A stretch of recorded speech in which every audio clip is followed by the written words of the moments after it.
Uh-oh. Are we connected to the internet? Should be. Roll a page. I don't know. I can't see that from here. This we're here. It just won't be live. No, it's live. You're on. You're on. By yourself. Is it good that? Oh, yeah, I guess so. Weird. Hey everyone, Robert Nixon here with Anti-Social Rewind with Taylor Stevens. He's with he's a lawyer with Kiddle Spencer. Do you want to introduce yourself and say hi? That's about the gist of it. I'm a lawyer with Kiddle Spencer here in Campbell River. Robert talked me into having this chat today, so yeah, excited to get into it. Awesome. He was a huge help for me a while back. I think it was about a year ago now, but we had some tough stuff he worked through with me, so it was good. It was certainly a challenging file. Yeah, we'll leave it at that, I suppose. Yeah, exactly. Don't want to get details. So we did the profile assessment with him because we had a few extra minutes, and Taylor's also a green planet like me, so I'll be nice when I talk about what green planets are like. But so green planets, basically, they don't show emotion easily or often. That's what you see of them. Business-like and serious. He's business-like for sure.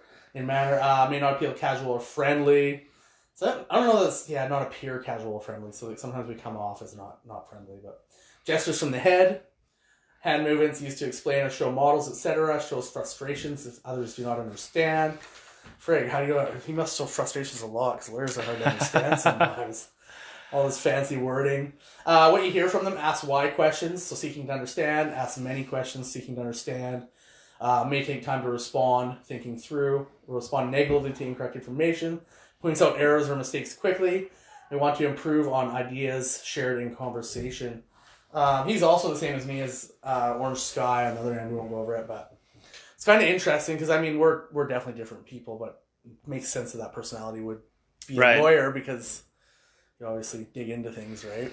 Not the first time I've taken a personality test like that, and someone who knows me saying, "Oh yeah, all right, these are the results," yeah, and so not surprised by. Yeah, I seem to have a type that I line up pretty closely with, I suppose. So for sure. So we're gonna ask him a few questions, and hopefully there'll be some insight and value into what he does. First of all, how long have you been a lawyer? 5 years. 5 years. What did you do before that? Anything?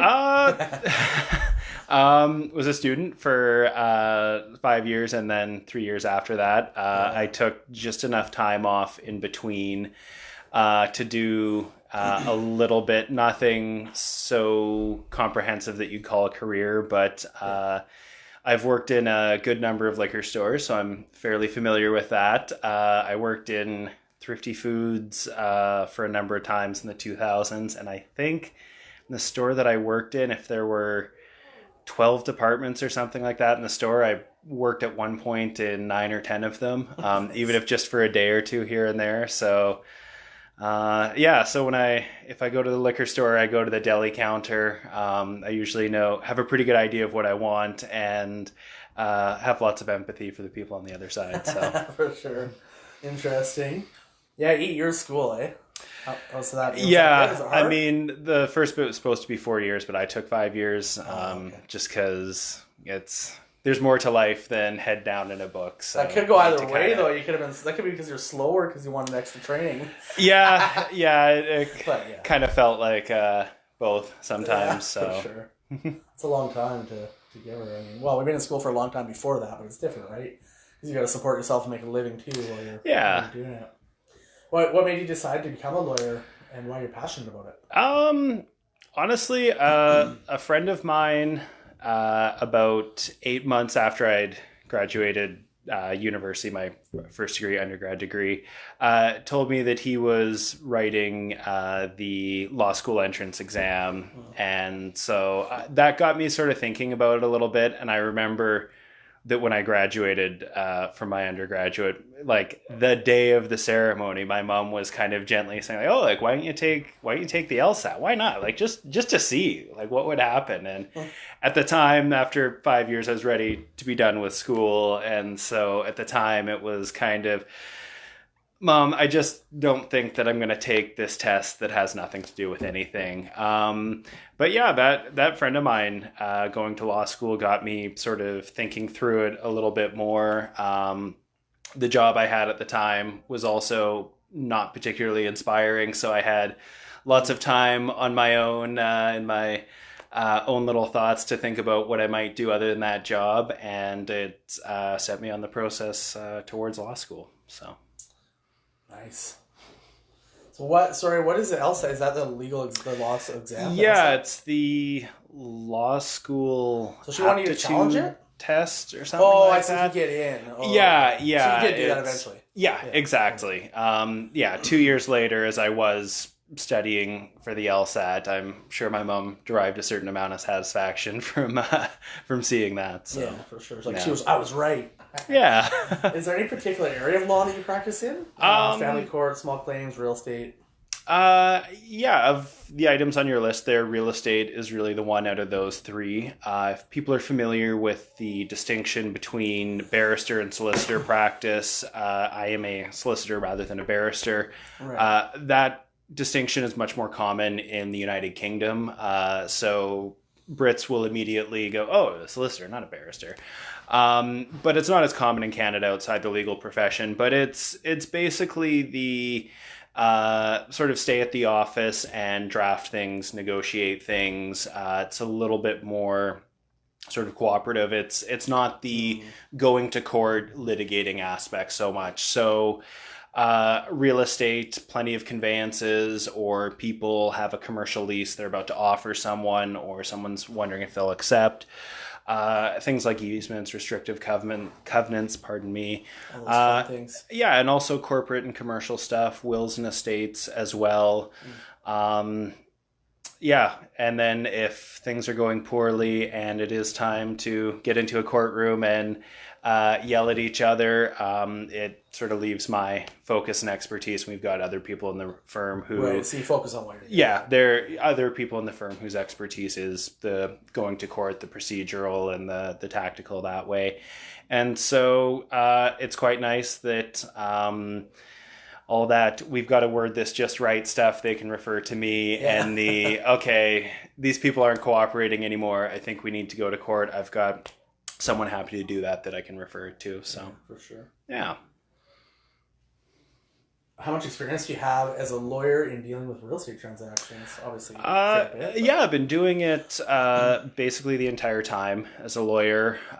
So, we've got them coming and going every month, whether that's very basic sort of realtor-driven purchases and sales, whether that's something a little bit more complicated and commercial, where either the financing is much more complicated in the commercial realm, or the interests that are being bought and sold are a little bit more complicated that way. But I mean, I think even in law school and before that, I liked a lot of the land-based stuff as well. At one point when I'd finished my undergrad degree, a part of me sort of thought, boy, urban planner, that seems like found out about that one too late. So, I'm never going to be an architect or an urban planner, but I certainly enjoy the real estate aspects of law where I'm kind of adjacent to that. And I'm always curious with clients in that area to learn what some of the other concerns that, other professionals are helping them with, or, some of the wider angle stuff beyond just the legal side of it that I'm advising them on, because I'm always happy and interested to learn more about those things. I'd assume it's always changing, just like us, right? For you a little bit. I mean, obviously some stuff's the same. There's always little aspects that are different, and the industry's changing as a whole, right? So it must affect you guys a little bit. Yeah, definitely. I mean, we see lots of sort of little changes here and there. When changes to mortgage qualification comes in, you'll sometimes see people getting into slightly more complicated family arrangements with getting a co-signer on, or something like that. What about private financing? More of that, are you seeing? We see a bit. I find it's not that often where we've got something where there's no bank or broker involved, and it's just two local people who know each other. That doesn't come in a whole lot. But like a private through a broker.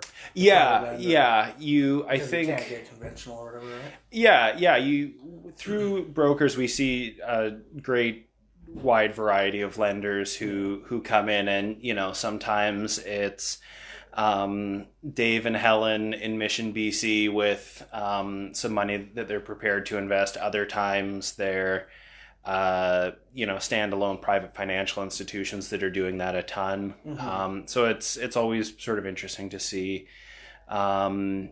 who's been found to bring the financing on some of those things. So you already sort of touched on this, but what is your role in a real estate transaction? For people who don't know? I think there's kind of two main answers to that question. In the context of a purchase or sale driven by a realtor, oftentimes by the time it's coming to us at that point, that's where. By the time it's coming to us at that point, oftentimes the agreement is settled. A lot of the due diligence things have been investigated at that point. And so on some of those realtor-driven transactions, you're often primarily just dealing with the money and the paperwork at that point.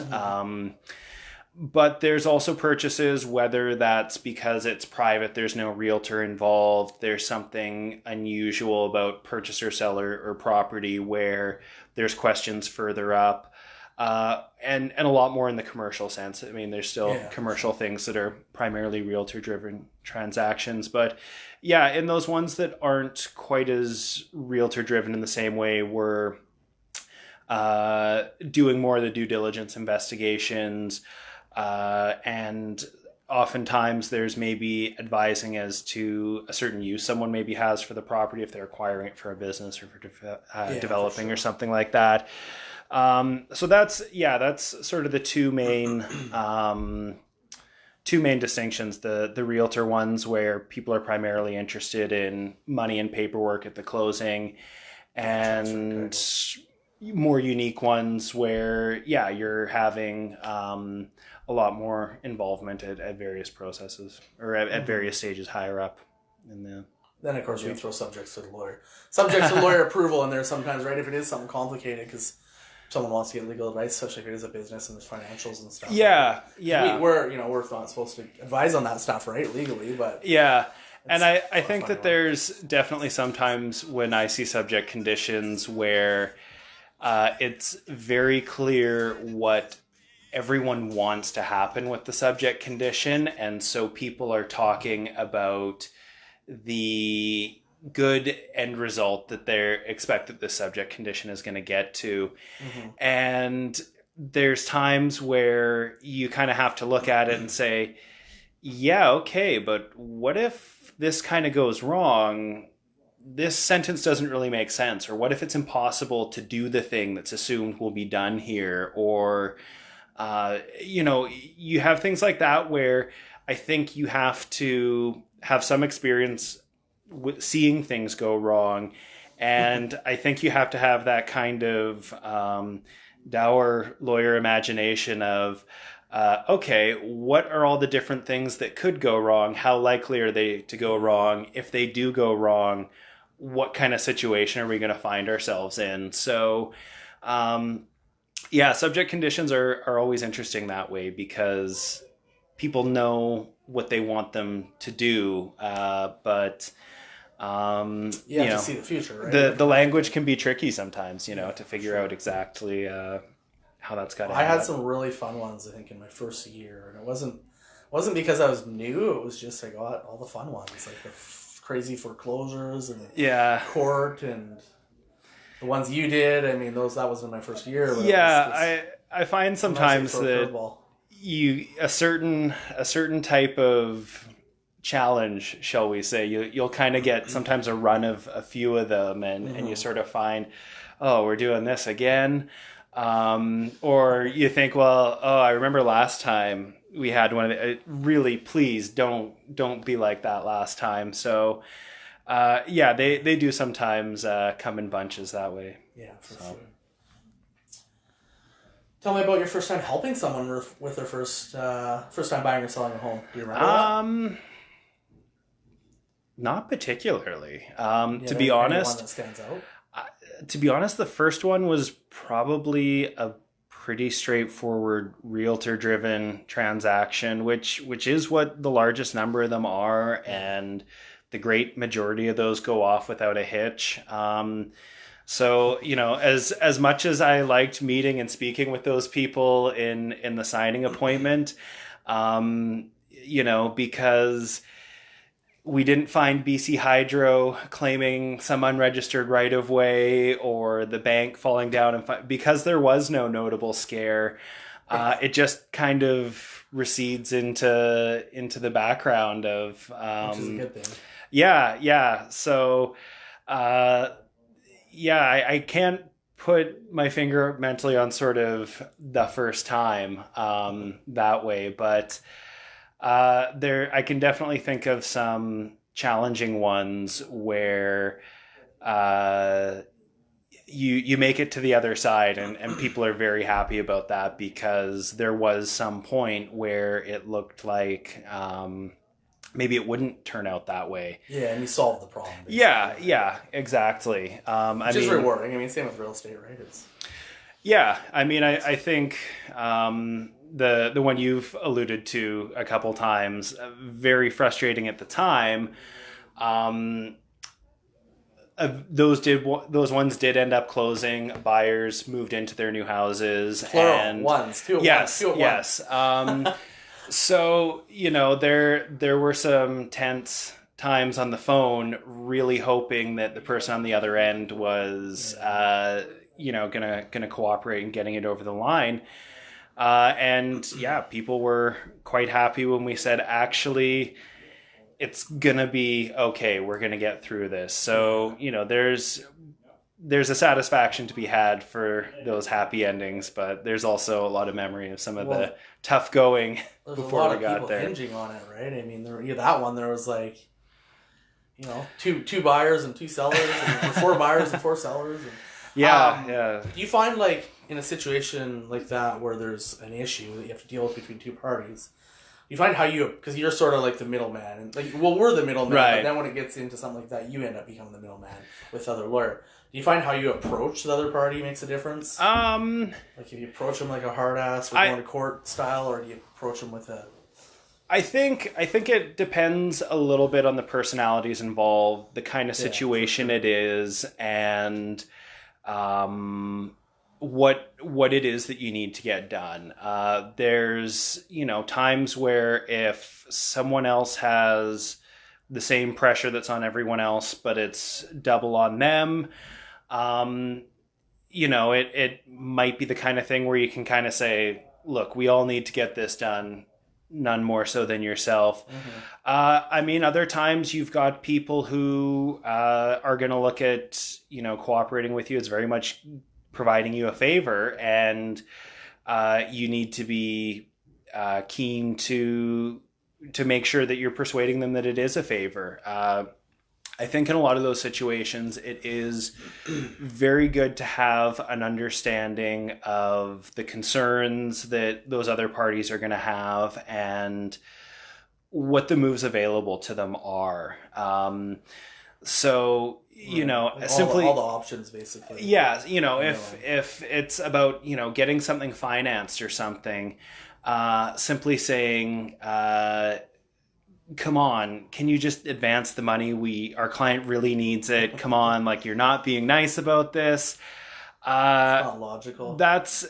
If you're simply looking at it that way, you're not really setting your opposite number to sort of cooperate with you. But if you sort of understand, right, okay, they're advancing a bunch of money for a purchase. They might not be able to get their mortgage registered immediately in the way that they want. Yeah, they've got real concerns about how their money is going to be secured. Okay, if keeping their money secured and their position as a creditor is important, what are the things that we can do that are going to allay those concerns? Or if there's a particular risk that they're concerned about that vulnerability maybe exposes them to, okay, maybe that is something that we can look at. Is there a way that we can take that risk off them, or sort of mitigate or close that risk out? So, in kind of getting those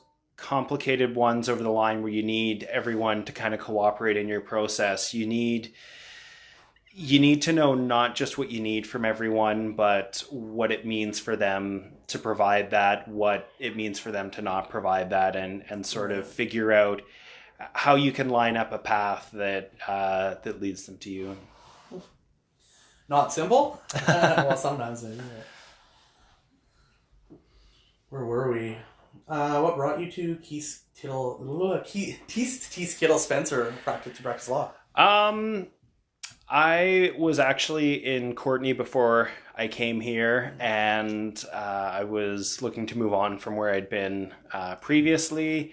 And actually, Jay Havilar, one of my partners, was one of the people that I knew in Campbell River. As an articling student, I came up to Campbell River one day on something very small, didn't know anyone, was kind of keeping my head down, but Jay, being a young guy, but a little bit more time in court, so I was, I've never seen you here, nice to meet you. And so I chatted him up a little bit.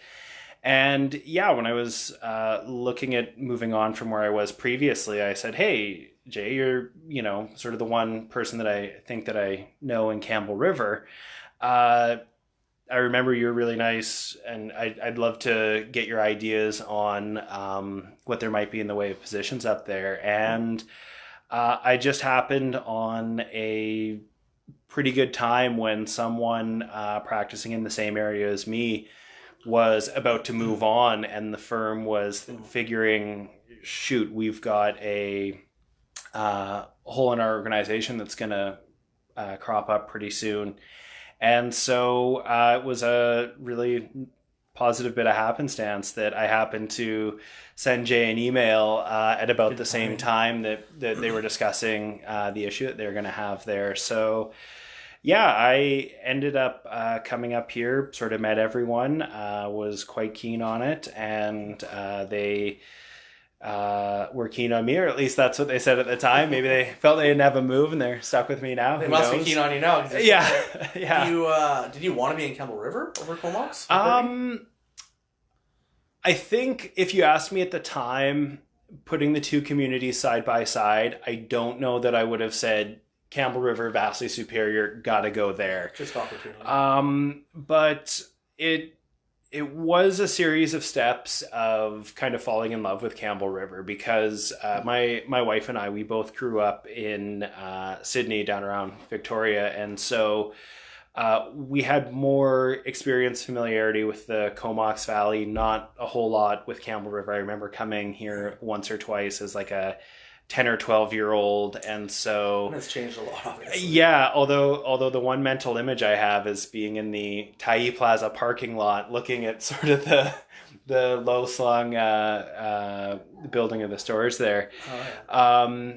So yeah, I just sort of had this kind of reputation of Campbell River, place up island, I don't know. And when we actually moved to Courtenay, we came up to look for a place to live, and we didn't realize that it was the weekend of Music Fest.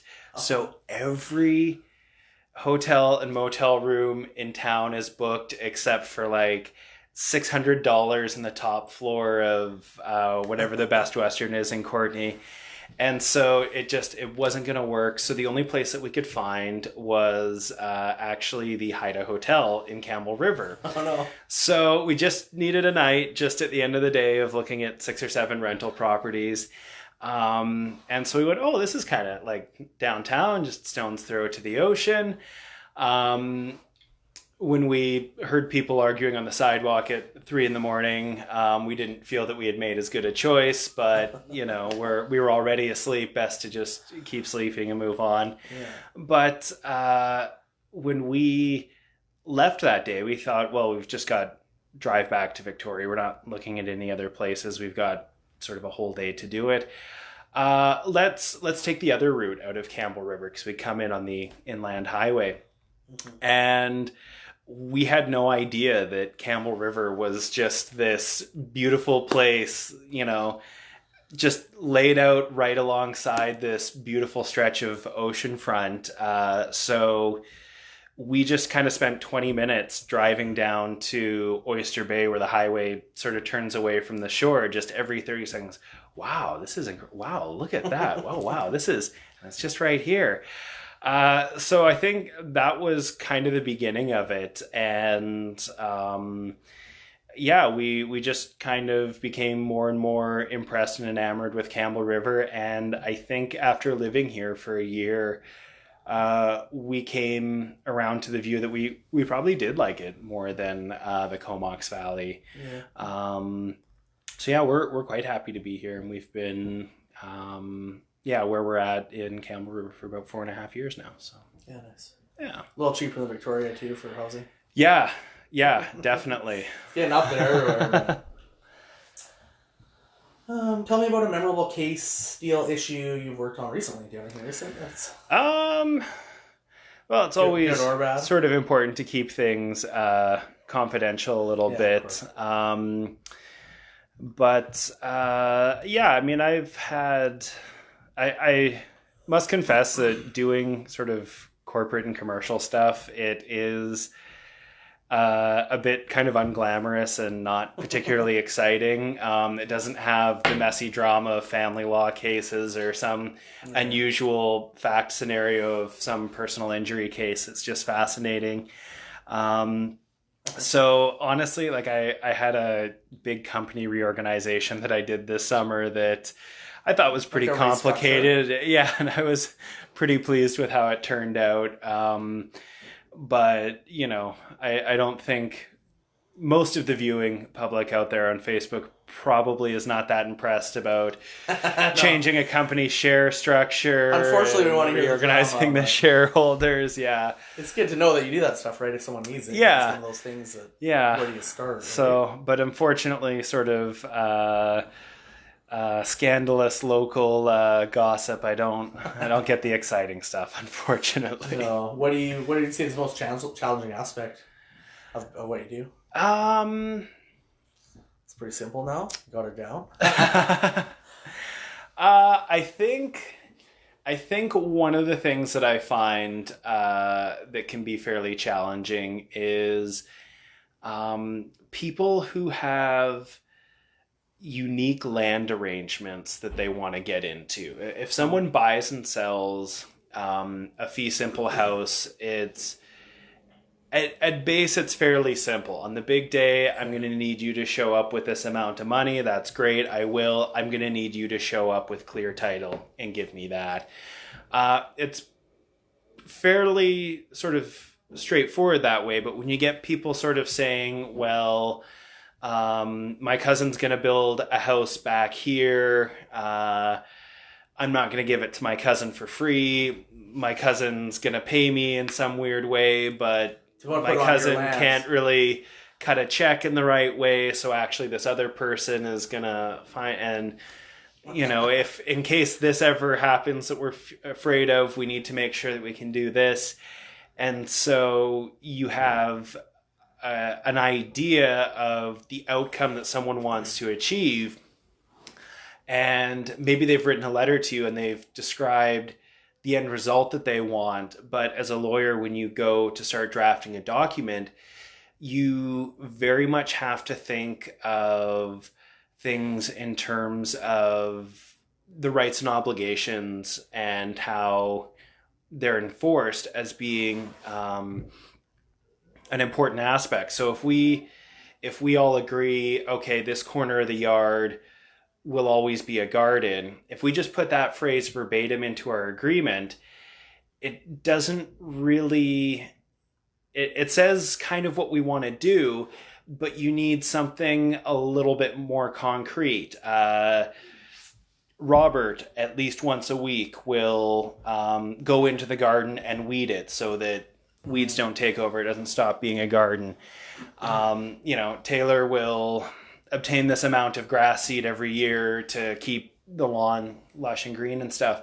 So you start to realize that in terms of putting it into clear instructions for someone, Very specific. how we get there, you start to realize, well, what are we asking them to do? Do we want to be very specific? And now there can be no doubt about what they have to do, but we might find in future, well, shoot, we've said, Taylor has to buy 5 kilograms of grass seed every 2 months to keep it. And what happens if, all the grass dies and we agree it's got to be a rock garden now? Now an obligation that I supply all this grass seed, well, that doesn't really help. And so, okay, well, Taylor will supply all the plants that we need in there. And okay, so that's a clear, different instruction. It's much more flexible. Now you and I are disagreeing, and I say, let's just let moss and lichen grow in there. It's the spores are in the air, and I'm not going to have to pay anything for greenery. And you start saying, well, no, why would we make this garden just out of moss that naturally grows? That's ridiculous. And I say, well, Robert, I'm not paying to get mature palm trees flown in from Mexico that we're going to have to micromanage through the winter to stop them from dying. You start to realize, boy, we know that we just want a garden that looks good, but it's really hard to figure out how we get there. What are the steps that we really need to force people to do or prevent people from doing? So I find that's one of the big challenges, where they've got an outcome that they want to realize. It's a good outcome. You can understand why that's the outcome they want. But as you start translating it into actions that you're going to require from people, that's where you start to realize, well, shoot, what are we talking about doing here? Can we really ask someone to do that? So that's always the thing. I feel bad because I sometimes meet with someone and I say, okay, I think I know exactly where you want to get to.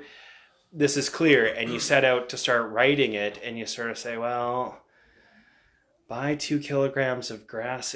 That's maybe not going to work. And so that's a problem sometimes. Yet you have to take it back to the client and say, well, what do you want? And people start to realize that, shoot, we are pretty clear on our destination, but maybe we don't see eye to eye on our route. So those can be kind of the tricky things, translating intention into obligation.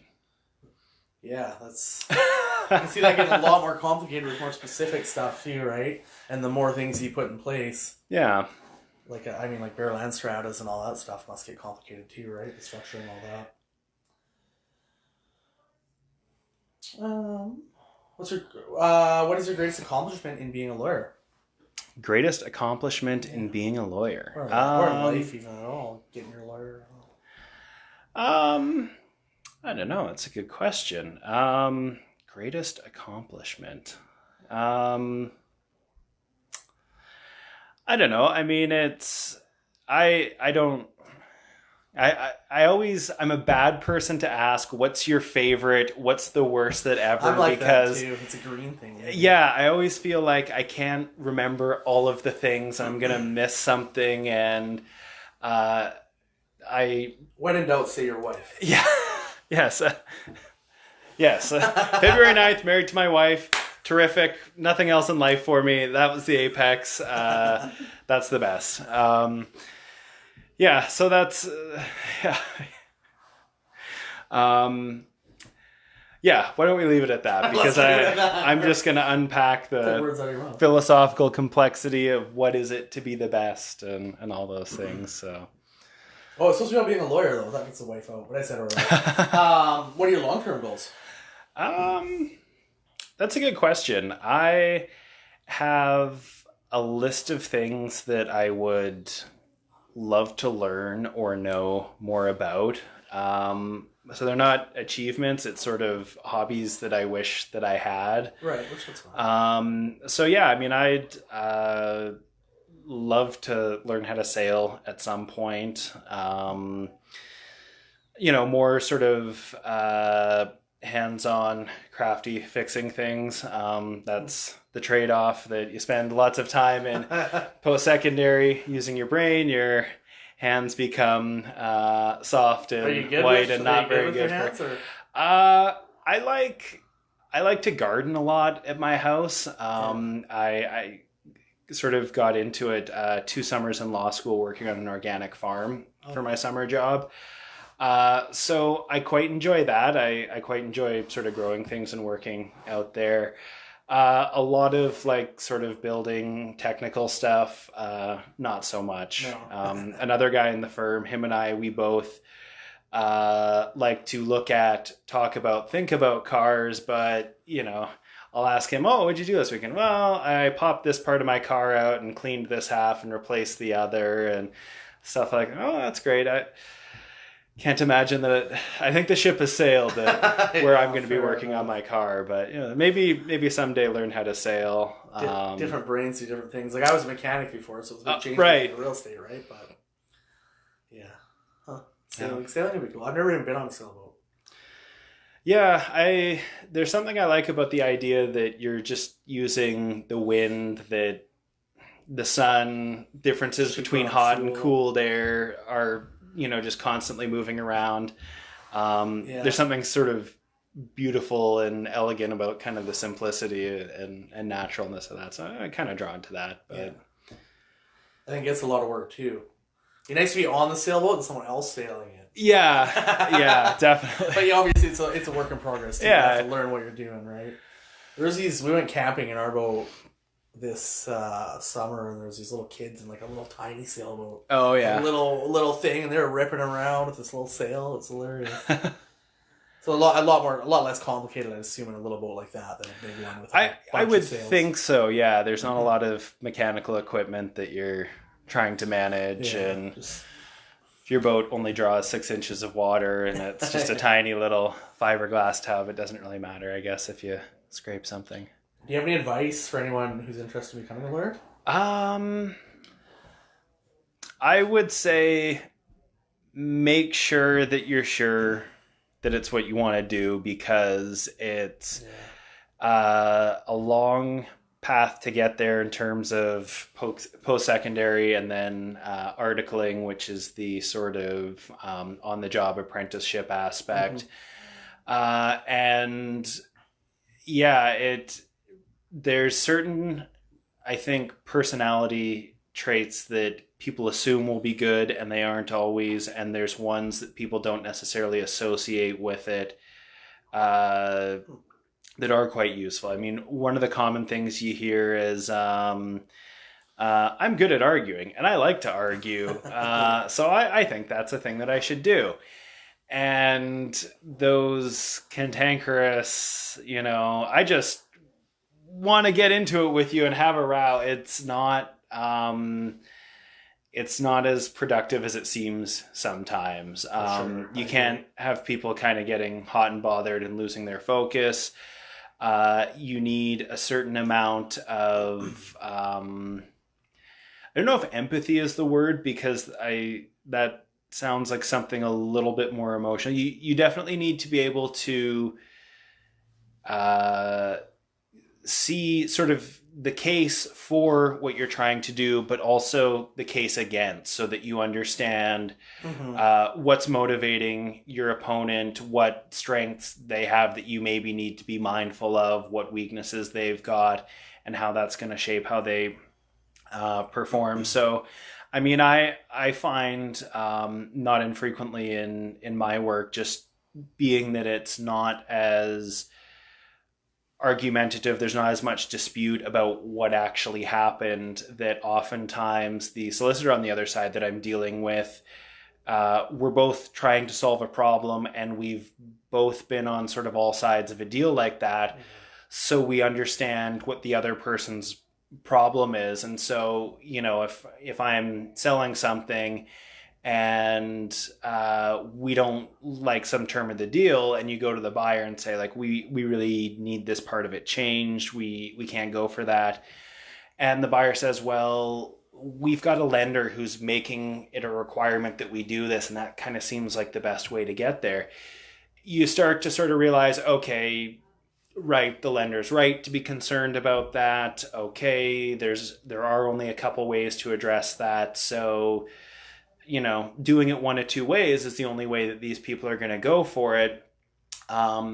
Me screaming into the phone about how we really want some third way is not really productive if I know that it's something that they can't probably provide to us or agree to or whatever. So I think that, and I think, sort of a hair-splitting approach to detail.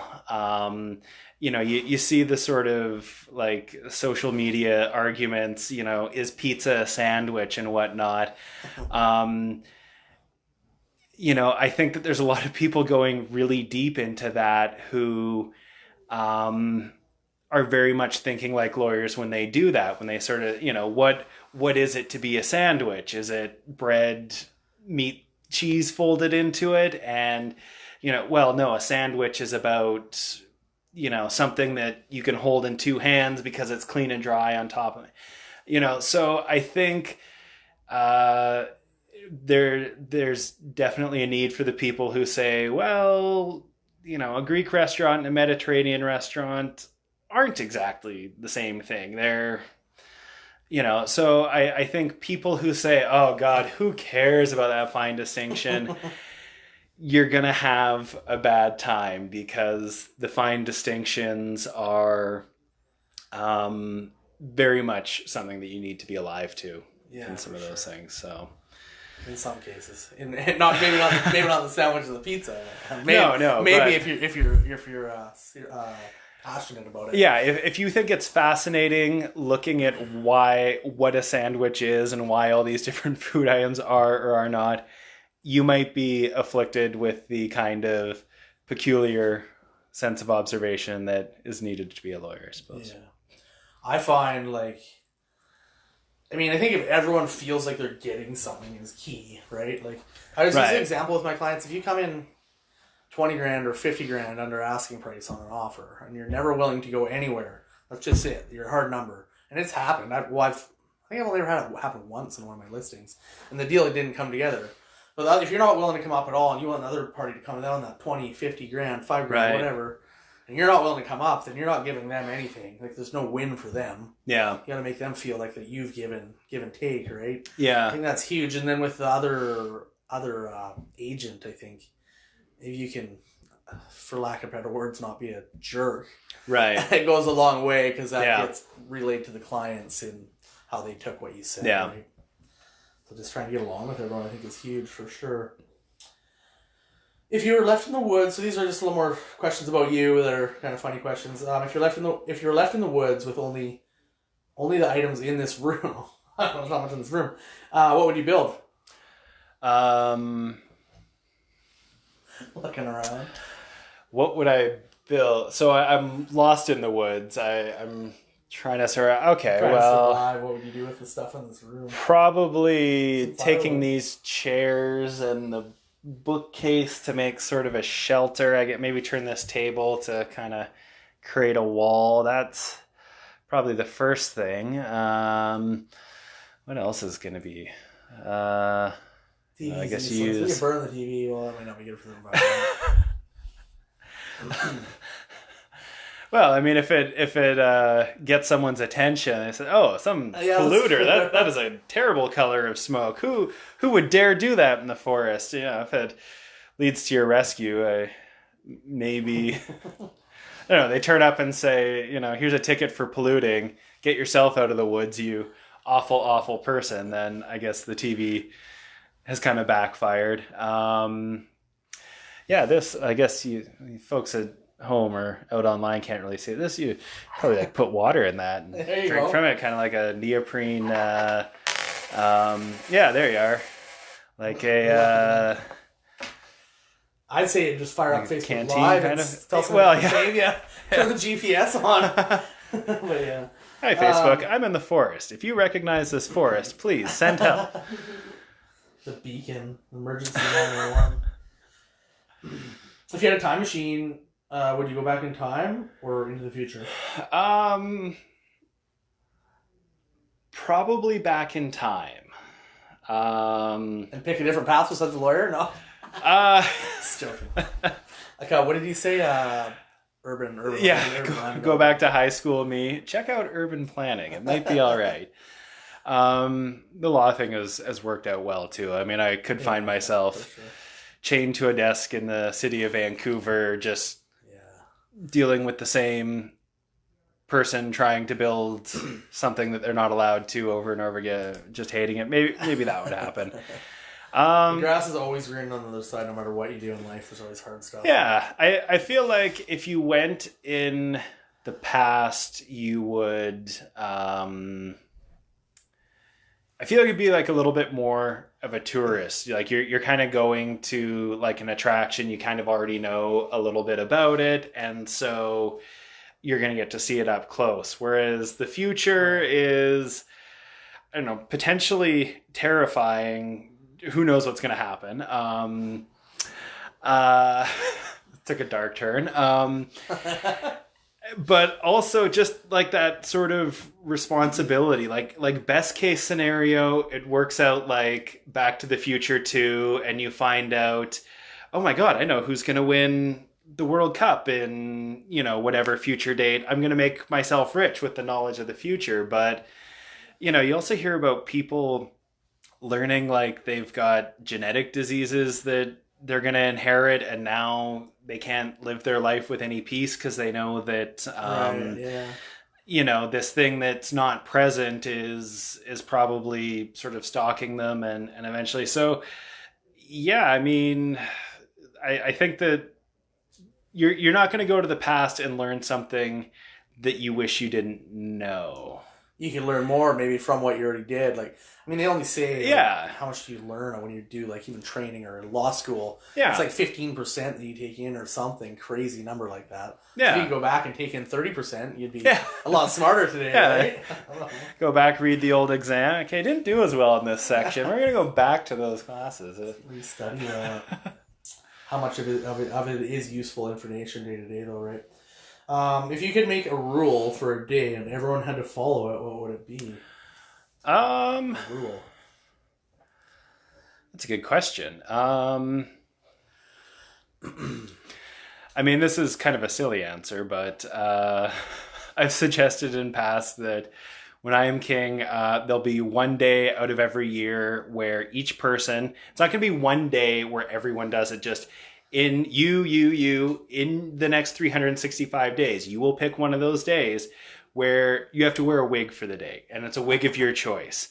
So, everyone's going to have a day where they look a bit different. The world experiences them differently. They experience themselves differently. And, it seems kind of silly that way. That said, something a little bit more practical,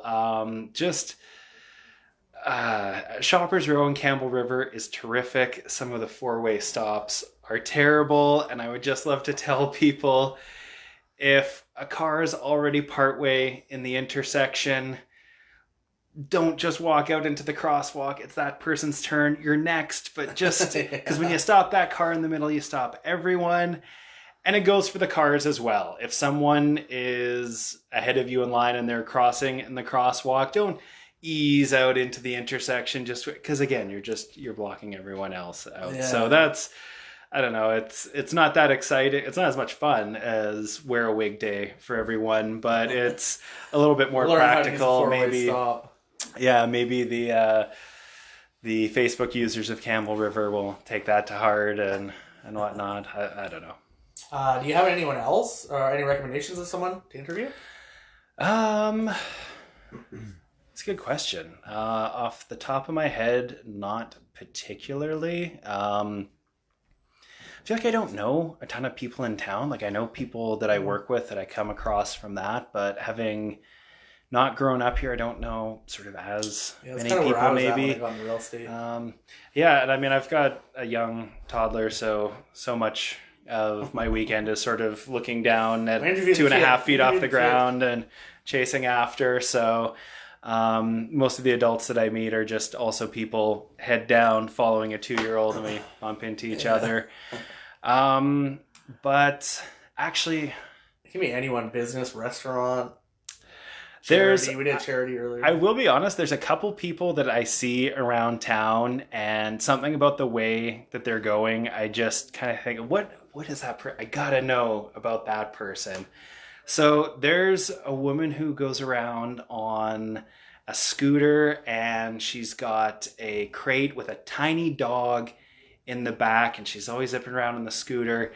And the helmet or the box or the scooter has a sticker that says, "Be a flirt, lift your shirt." And I'm just fascinated about who this dog owner is ripping around town on their Vespa. So yeah, if you're out there, Scooter lady be a with the flirt, dog. lift your shirt, And scooter her lady with helmet the says dog. I know that I was driving behind her one day, Probably. and I saw, oh, look at the little dog, that's kind of cute. And then I saw the sticker, and yeah, I can't forget it now. Be a flirt, lift your shirt. If I see her, I'll ask her. Well, that's the I might thing. have to maybe on the spot interview. Okay, let's fire one up quick. Well, you'll probably see her the way that I like. She's on the scooter, so you're walking down the street. Oh, there she is. Yeah, I can never stop her. There is one other person, and I did almost have a chance to stop them last summer. There's a guy who has it's like a Segway scooter, but it's just one wheel, and there's sort of a board on either side of it. It kind of looks like you and I are about the same age. You maybe remember as a kid, there was some sort of toy that was like a Nerf ball with like a plastic player. It kind of looks like Saturn and the rings, and you kind of pinch the ball with your feet and sort of bounce on it. Yeah, the pogo ball thing. Pogo ball, I think. Is Yeah. that what it's called, pogo ball? So it looks like one of those pogo ball things with, sort of the board that he stands on with this one wheel in the center. And it's powered by something. I can't really see any motor on it. But he just like silently glides around. There's LEDs on the front.